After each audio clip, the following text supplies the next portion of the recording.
Certainly. You tell me where you need me.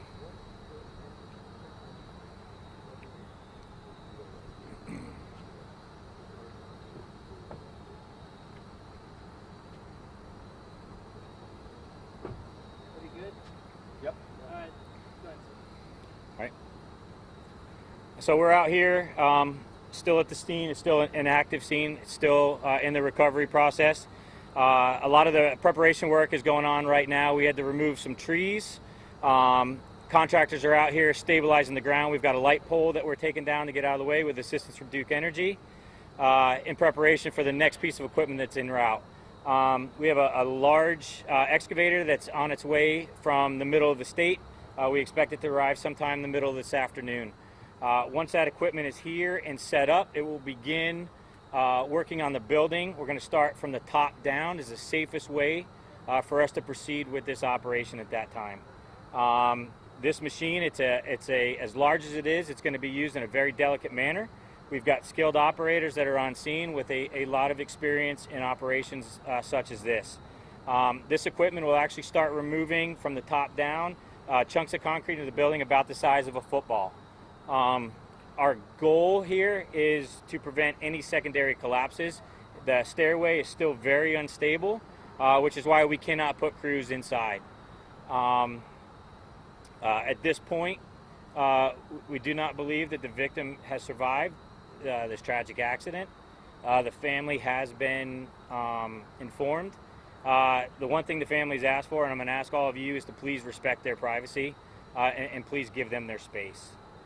We feel for them, and at this point I'll open it up for any questions that you may have. How has weather impacted this process over the last 12 or so hours? When the weather started coming in, it definitely slowed down some of our operations. With a technical event like this, multiple contractors, we had a total of 4 structural engineers that were here working with us. It slowed down some of the response, some of the equipment. We've had equipment responding from all over the southeast. Some of these pieces of equipment, there's only 1 or 2 of them that exist in the southeastern United States. So it's definitely slowed it down. As you can see, what we're waiting on now is once that last light pole is out, they'll start leveling off that ground, hard packing that ground to try and eliminate some of the vibration in the building and hope and keep it as stable as possible. So we plan on being out here. And we're going to be out here. We're going to work through the weather as long as it's safe. Safety is our main concern for everybody, for all involved parties.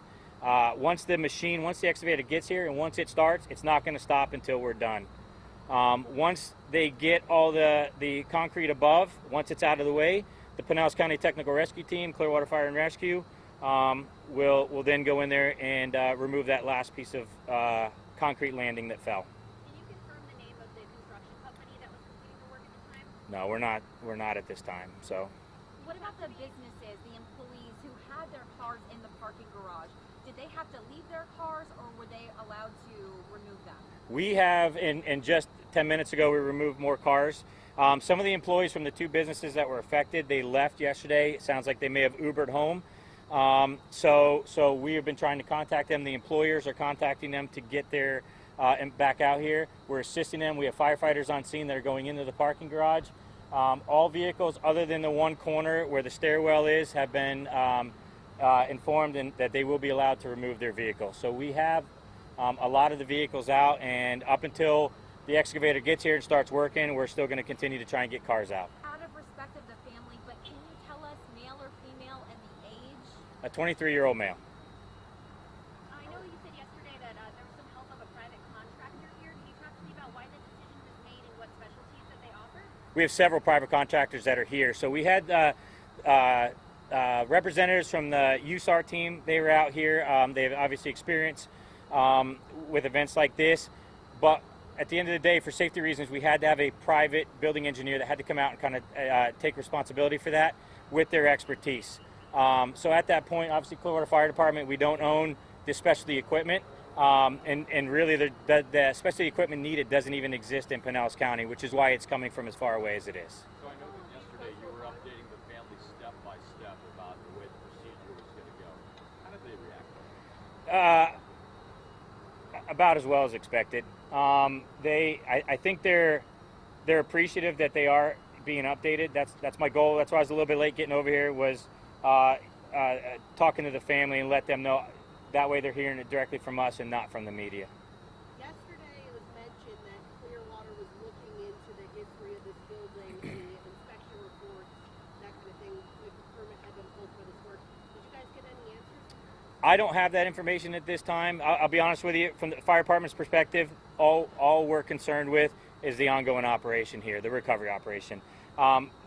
City building officials, will address any of those issues once they are finished looking into them. Are you worried about the Contractors on site, have you guys gotten any indication as to why these stairwells collapsed in the first place? No, that part of it's an ongoing police department investigation. So they're going to handle all of that investigation with, OSHA was out here last night. I'm sure you're aware. So Clearwater PD will be handling that part of the investigation. Again, Clearwater Fire Department, we're focused on the recovery effort. That's our focus. Over the years, you guys have had a lot of challenging rescues and recoveries. What makes this so unique in what you're experiencing right now? This is challenging for our members simply because our mode of operation is you call 911 in 4 minutes, we're at your house, we fix your problem in 30 minutes, and then we move on to the next incident. So being out here, the emotional connection for our members and the length of time makes it a very unusual operation for us and not the way we normally operate. But just in terms of the structure and what you're trying to accomplish, what are the challenges involved with that? Safety. The safety. That corner, that stairwell is it's a separate structure from the main structure, the main parking garage structure, but it's unsafe. It's unsafe for us to put any rescuers, contractors, or anybody in there to move this forward any faster than we already are. You're welcome. How long is this going to take till you're done? We're not sure. We're hoping the excavator, like I said, is on scene by the middle of the afternoon, but once it starts, it's not going to stop. We don't have that answer. If it goes and it's small pieces, like I said, the football-sized pieces that we're taking down, it could take several hours. If, there's an unfortunate secondary collapse, then it could make us move a little bit faster. So is this the only stairwell in this garage? No, there's multiple stairwells. There's another stairwell on the backside as well. So is any of that safe to use for people? The whole parking garage is closed off anyways. That'll be inspected by the engineers a little bit later once we get through, again, the recovery operation. Do you know who owns the parking garage? I do not know for sure. It just recently changed ownership, which is why the inspection was done, which is why the work was being done. But again, that'll all, once PD comes out, Clearwater PD comes out and does their part of the investigation, all that information will be released. You're welcome. Thank you Man, all. thank you guys. So.